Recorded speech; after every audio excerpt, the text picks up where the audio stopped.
Assalamualaikum warahmatullahi wabarakatuh. Perkenalkan, saya Zahra Tulkisti. Saya Elviana Putri.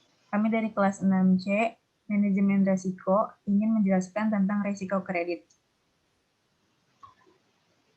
Bank merupakan lembaga intermediasi yang bertugas menerima simpanan dari nasabah dan meminjamkannya kepada nasabah atau unit ekonomi lain yang membutuhkan dana atas simpanan masyarakat. Bank memberikan imbalan berupa bunga. Demikian pula atas pemberian pinjaman atau kredit bank mengenakan bunga kepada para peminjam. Dengan kata lain, bank sebagai lembaga keuangan yang berfungsi menghimpun dan menyalurkan dana ke masyarakat untuk meningkatkan pelayanan kepada nasabah tanpa mengabaikan etika perbankan. Kegiatan utama bank adalah menyalurkan dana kepada masyarakat dalam bentuk kredit. Hal ini didasarkan pada kenyataan bahwa perkreditan merupakan aktivitas terbesar pada perbankan. Besarnya jumlah kredit yang disalurkan akan menentukan keuntungan bank. Jika bank tidak mampu menyalurkan kredit sementara dari dana dari masyarakat banyak disimpan, maka alternatif lain bank bisa menyalurkan dananya melalui pasar uang maupun pasar modal. Hal ini dilakukan untuk memperoleh keuntungan yang maksimal. Apabila bank tidak melakukan alternatif selain menyalurkan kredit, maka bank akan mengalami kerugian karena harus membayar bunga simpanan kepada masyarakat. Risiko kredit adalah risiko yang disebabkan oleh adanya kegagalan counterparty dalam memenuhi kewajibannya. Dalam bank syariah, risiko pembiayaan mencakup risiko produk dan risiko terkait pembiayaan koperasi. Risiko juga dapat didefinisikan sebagai sebuah bahaya, karena dianggap sebagai ancaman atau suatu kemungkinan, suatu tindakan atau suatu kejadian yang menimbulkan dampak terhadap tujuan suatu organisasi. Namun, risiko juga dapat dianggap sebagai sebuah peluang untuk mencapai tujuan, dikarenakan ia dianggap sebagai lawan dari risiko. Risiko juga dapat didefinisikan sebagai suatu kemungkinan terjadinya penyimpangan dari harapan yang dapat menimbulkan kerugian. Salah satu risiko yang dihadapi bank adalah risiko tidak terbayarnya kredit yang telah diberikan atau yang sering disebut risiko kredit. Risiko kredit atau default risk umumnya timbul dari berbagai kredit yang masuk dalam kategori bermasalah atau non-performing loan. Keberadaan non-performing loan dalam jumlah yang cukup banyak dapat menimbulkan kesulitan sekaligus menurunkan tingkat kesehatan bank yang bersangkutan. Oleh sebab itu, bank dituntut untuk selalu menjaga kredit tidak berada dalam non-performing loan. Besarnya NPL yang diperbolehkan oleh Bank Indonesia saat ini adalah maksimal 5%. Jika melebihi 5%, maka akan mempengaruhi penilaian tingkat kesehatan bank yang bersangkutan, yaitu akan mengurangi nilai. Macam-macam risiko kredit. Macam risiko kredit dapat dibedakan menjadi dua kategori, antara lain risiko konsentrasi kredit. Risiko yang timbul akibat konsentrasi penyediaan dana kepada suatu bank atau sekelompok pihak industri, sektor, dan atau area geografis tentunya yang berpotensi menimbulkan kerugian cukup besar yang dapat mengancam keberlangsungan usaha lembaga keuangan yang memberikan kredit. Yang kedua adalah risiko akibat kegagalan pihak lawan. Risiko ini merupakan timbul karena pihak lawan gagal dalam memenuhi kewajibannya dan timbul dari jenis transaksi yang memiliki karakteristik tertentu, misalnya transaksi yang dipengaruhi oleh pergerakan. Jenis risiko kredit, jenis-jenis risiko dalam peminjaman uang atau kredit dapat dibedakan menjadi 3 kategori berdasarkan counterparty sebagai berikut. Yang pertama ada sovereign atau credit risk. Setiap negara memiliki anggaran dan kemampuan masing-masing untuk membiayai penyelenggaraan pemerintah. Tidak jarang pemerintah suatu negara meminjam sejumlah dana kepada negara lain maupun kepada lembaga dunia untuk memenuhi kebutuhan tertentu demi kepentingan rakyat. Yang kedua ada corporate credit risk. Risiko ini merupakan salah satu jenis risiko yang kerap terjadi, terutama pada industri perbankan seperti risiko gagal bayar dari debitur yang merupakan perusahaan penerbit surat utang, risiko gagal bayar dari perusahaan yang menerima kredit, dan risiko gagal bayar dari perusahaan yang menerima pernyataan modal. Yang ketiga ada retail customer credit risk resiko. Ini dapat terjadi akibat debitur yang merupakan perseorangan tidak mampu memenuhi kewajiban untuk membayar utang pada saat jatuh tempo. Biasanya kredit konsumen individu seperti ini digunakan untuk kebutuhan konsumtif, sehingga sumber pengembalian kredit tersebut tidak berasal dari objek yang dibiayai. Oleh karena itu, sebaiknya pemberian kredit ini perlu dibatasi untuk memperkecil risiko. Metode pengelolaan risiko kredit bank menggunakan sejumlah teknik dan kebijakan, dan mengelola risiko kredit untuk meminimalkan kemungkinan terjadinya atau dampak dari kerugian kredit, dikenal dengan mitigasi risiko kredit. Teknik dan kebijakan tersebut adalah: yang pertama ada model pemeringkatan atau grading model. Kredit yang diberikan bank setiap saat dapat menjadi bermasalah, namun kemungkinannya menjadi kecil jika bank menerapkan kebijakan pemberian kredit yang sehat. Langkah pertama adalah menciptakan mode pemeringkatan kredit sebagai sarana untuk menetapkan kemungkinan terjadinya gagal bayar. Dalam hal ini, bank melakukan kalibrasi risiko yang pada gilirannya akan memungkinkan bank untuk menetapkan suatu probabilitas tertentu untuk setiap kejadian yang tidak diinginkan.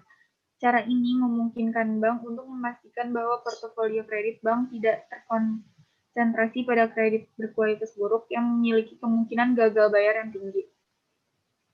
Kedua, ada manajemen portofolio kredit bank dengan cara yang sama mengukur portofolio kreditnya untuk memberikan keyakinan bahwa kredit yang diberikan tidak terlalu konsentrasi pada suatu industri atau wilayah geografis tertentu.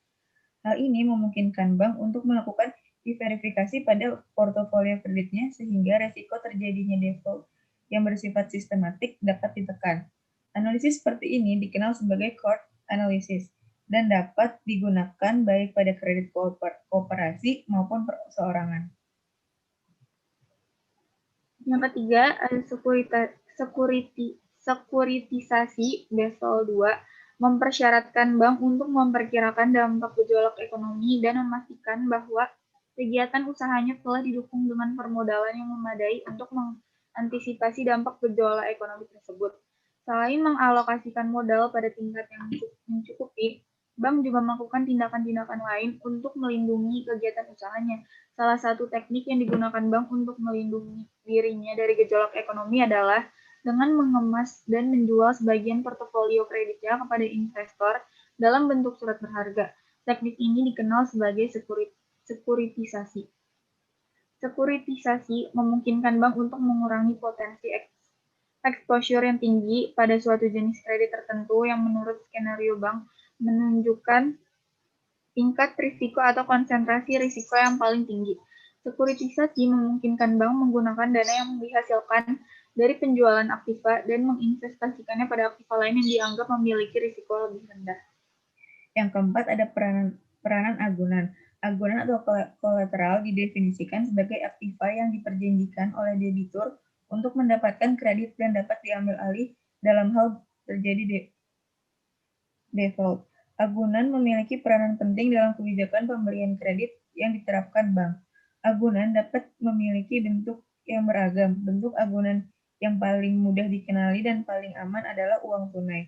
Sementara bentuk yang paling umum adalah properti atau properti hunian.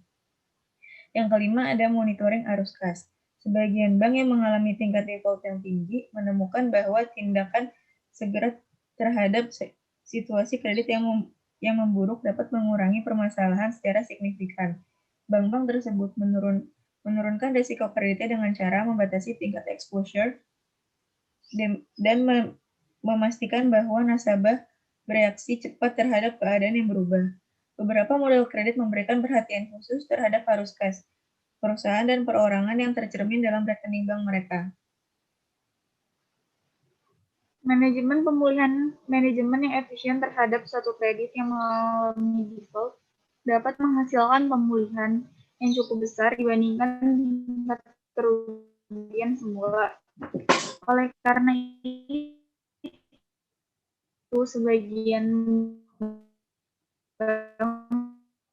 menciptakan unit kerja yang secara khusus ditugasi untuk memulihkan default adalah kerugian yang akan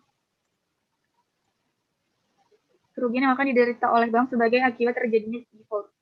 Penetapan LGD dan pengelolaannya secara bersama-sama berperan dalam pendekatan internal rating desk untuk menghitung modal berdasarkan risiko kredit. Nilai LGD dalam pendekatan advance secara langsung dipengaruhi oleh estimasi bank mengenai jumlah yang dapat dipulihkan dari suatu kredit yang mengalami gagal bayar. Perbedaan risiko kredit bank konvensional dan bank syariah. Bank konvensional dan bank syariah memiliki tingkat risiko kredit yang berbeda.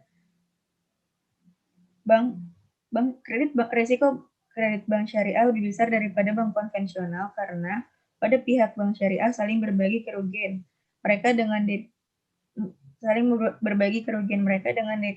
depositor melalui profit loss sharing pada bagian liabilitas. Pilihan yang tidak tersedia pada bank konvensional dengan depositornya. Oleh sebab itu, terjadi peningkatan risiko kredit secara signifikan pada bank syariah. Bank konvensional cenderung lebih stabil daripada bank syariah, yang merefleksikan bahwa risiko kredit bank syariah lebih besar daripada bank konvensional.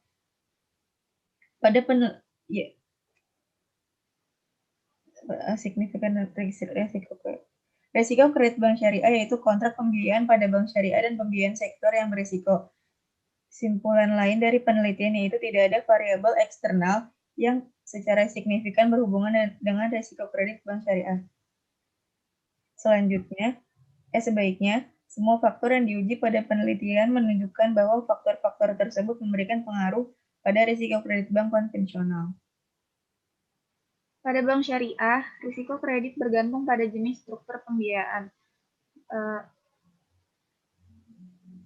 How at AL 2005 menyatakan bahwa risiko pada pembiayaan murabahah lebih kecil dari jenis pembiayaan lainnya.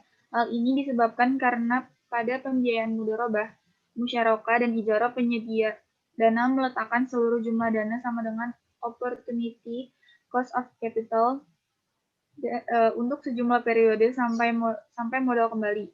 Sementara pada mudharabah dan musyarakah, bank syariah menggunakan skema profit sharing, di mana pengembalian bergantung pada profit yang dihasilkan dari suatu usaha. Jika proyek gagal, maka bank syariah akan kehilangan beberapa atau semua modalnya dan tidak ada penolong lain yang legal untuk mengembalikan dana yang hilang tersebut. Hal ini membuat bank syariah lebih mudah rentan pada proyek yang tidak berkualitas daripada bank konvensional. Cukup sekian dari kami. Kurang lebihnya mohon maaf. Wassalamualaikum warahmatullahi wabarakatuh.